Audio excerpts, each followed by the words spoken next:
We're here in eastern Ohio, still traveling across Route 80 after a good night's sleep and a nap.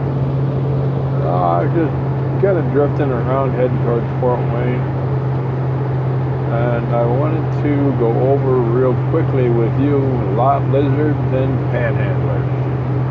Now, panhandlers and lot lizards, back before the economy crashed a few years ago, you would see probably one panhandler per truck stop or every other truck stop, and there'd be a person that is a little down on their luck, or they're just beggars or homeless or travelers or whatever, and they would be drifting through the parking lot looking for a soft touch. And they have some of the funniest and wildest stories for you. They all have a great story, usually. Some are pretty stupid, but most of them have a great story for you. And like one guy that tickled me had a 3-gallon gas can, little gas can, and he comes up and I noticed that the gas can has a sticker on it, a barcode, like it's brand new. And he says, well, I've come over here to Columbus, Ohio to find a job, and I did the interview but didn't get the job, and I don't have enough gas money to get home. If you could just give me enough gas money to get back to Mansfield, I would be truly, truly grateful. You know, I mean, $10, $20 or so would be great. And I said, you're going to put $20 worth in that little gas can? And he says, oh no, this is just to get me, I got to walk up the interstate to get my car. Well, that was cool. I said, listen, I'm a contract driver, so I don't have any cash, but I do have a debit card, a fuel card, so let me have your can and I'll fill it full of gas. That'll get you back here. And he goes, well, no, I was going to get something to eat before I went and got gas for my car. And I said, well, my debit card covers meals too. I'll be right in and we'll get something to eat. He says, well, I kind of wanted to eat up the road. I don't eat at truck stops. But if you got $10 or $20, I said, listen, if you're hungry, down on your luck and whatever, and you won't eat about anything, I'd eat dirty socks if I had to stay alive. What are you after? He says, well, $10 or $20 would be great, and I'd appreciate that, and I'll send it back to you as soon as I get my job. I go, right, and you won't take gasoline or food from a truck stop? Have a nice day. All he wants is your money. Now, panhandlers that don't ask you for money with a story, they just kind of ask you, hey, buddy, you have a cigarette, an extra cigarette? Or, hey, do you have an extra light? If they're not asking for money right up front, and especially the ones that are very nervously looking around as they're asking you, they don't look you in the eye, those you want to be really afraid of, because they usually have a couple of buddies hanging around the corner waiting to see what kind of character you are if you're a soft touch to rob you. If you are in a truck stop and you have a wad of cash, for God's sakes, put your small bills on the bottom or fold it up, but put your $100 bills on the inside and your $1 bills on the outside. If you put your bigger bills like normal on the outside, they're going to see that wad of hundreds or 20s and think that you've got $8,000 or $10,000 on you. And even if you don't, they're going to see that wad of cash. If it's all ones, you stand a lot lessly chance of getting rolled over or robbed. But you also, if you keep your small bills on the outside of your bundle, don't take your wad out of your pocket. When you get something in a truck stop, reach in there and pull the first bill out. You know it's going to be probably a 1 or a 5, whatever's small. And if you need more than $1, pull out the first couple of bills. And if they see you just pulling a $1 bill out of your pocket, you're pretty much, they're not interested in you. Now, going to lot lizards. Now I know you're going to listen to this and think, oh, you're so full of beans. But lot lizards used to be 1 in every 3 to 5 truck stops you'd run into a lot lizard.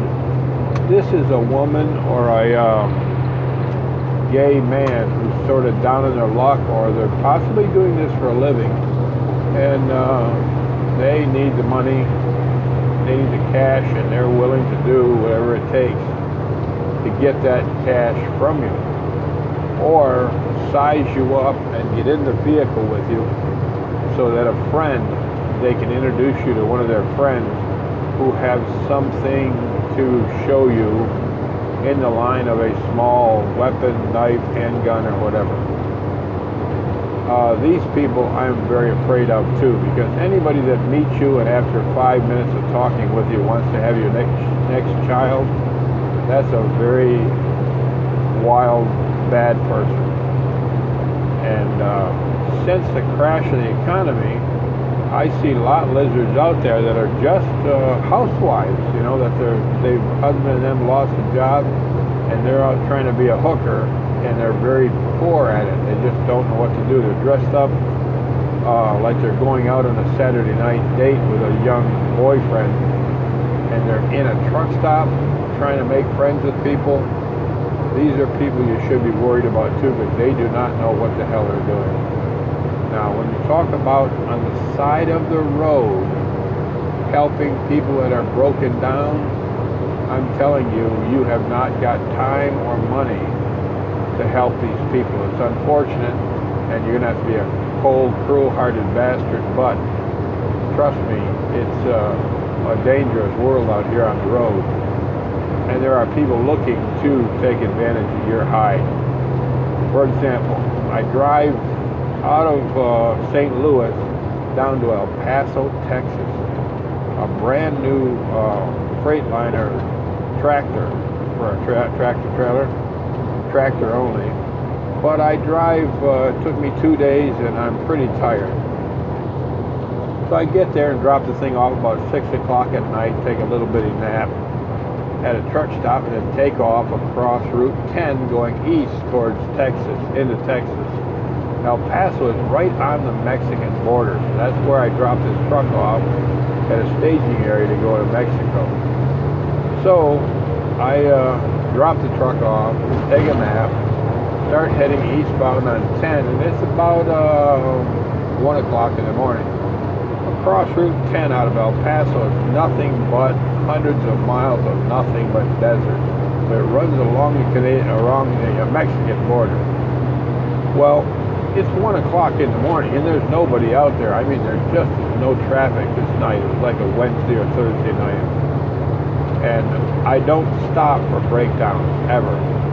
This particular one has a pickup truck, not a new one, but it's jacked up and like they're taking a tire off, and it looks like the tire's flat.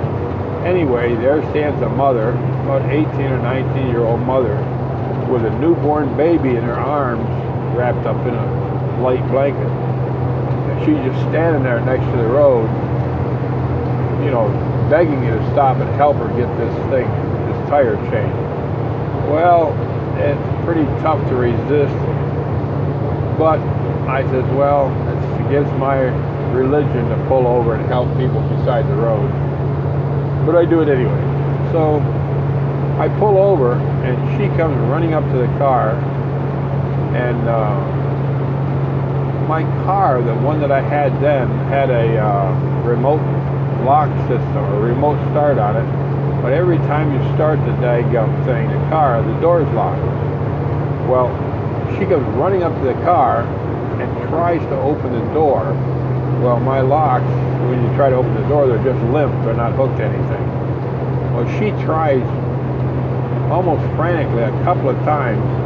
I'm in the process of starting to roll my window down and see how I can help her. I wasn't going to get out of the car right away, but out of the right-hand side, I always use bubble mirrors.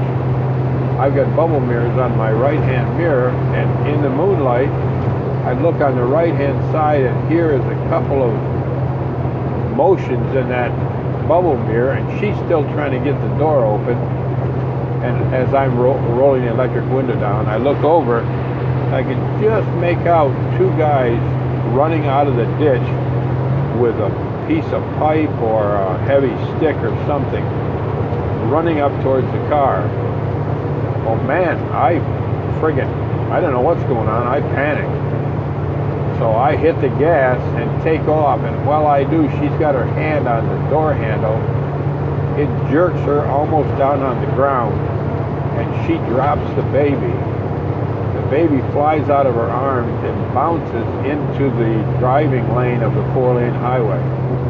And when it bounces, it comes out of the blanket, and I can see that it's just one of those little look-alike rubber baby newborn looking dolls. And the two guys are just on the right-hand side grabbing the door handle to my car as I'm pulling away. And I thought, oh my goodness, that was close. I had to stop and change my undergarments about 10 miles up the road. That's as close as I came to meeting the Mexican welcoming committee out in the middle of nowhere, because I'm sure they weren't just there to congratulate me for stopping for this poor newborn mother. And that's not the closest call I've ever had, but that's one that stopped me from helping people broken down beside the road, because they're not all broken down. Some are after you. I stopped one night at a casino, and when I stop at casinos, I stop and spend $20 on the one-armed bandit, and then when I lose it, it's gone, I walk out. Well, this particular night, I walked out, got in the back of my car in the bed, locked the doors, went to sleep, and woke up, and for whatever reason, maybe I forgot to lock the doors. But I look, and there's about a 16-year-old kid trying to find the key for the ignition sitting in my car. I leaned up with my head. I couldn't believe it. He's in the car looking around, searching the ashtrays and whatnot, and I usually take it out and drop the key on the floor. Well, I always keep a fillet knife for fishing right handy, and I also keep a can of wasp spray.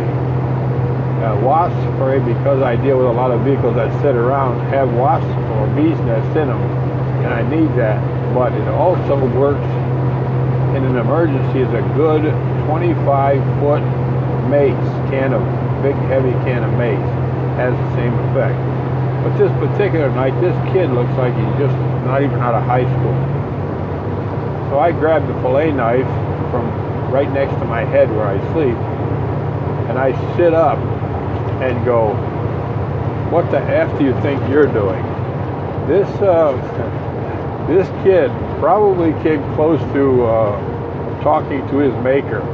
He was so frazzled in the dark, he couldn't find the door handle to get the hell out. He just started crying and begging me not to kill him. And I reached up with the fillet knife at the same time I asked him the question, to show him this nice, shiny, 10-inch, razor-sharp fishing knife that's curved. It looked like some sort of Arab suicide instrument. And he just sat there bawling.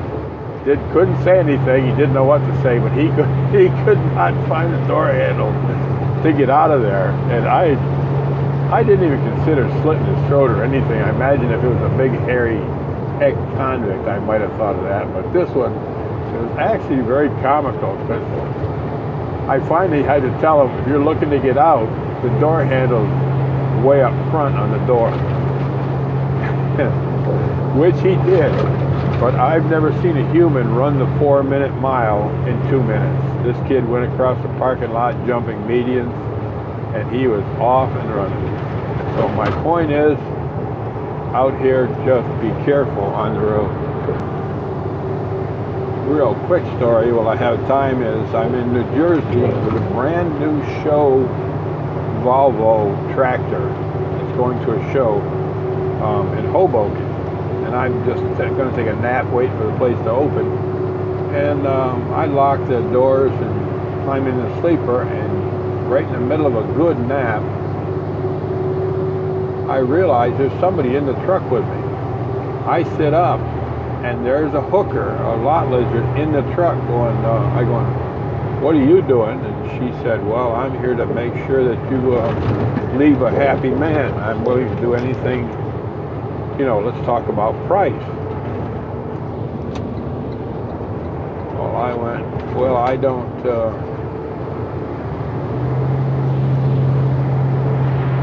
I'm trying to figure out which road I should take here. I am really not interested. Can you do me a favor and reach into the pocket of that passenger seat and hand me the handgun? And she split out of that truck. I didn't have a handgun in that seat, but that's the only thing I could think of at the time. My point is, you're not out here to be taken. You're out here to make a living. Don't stop for breakdowns or fall for lot lizards unless you, whoops.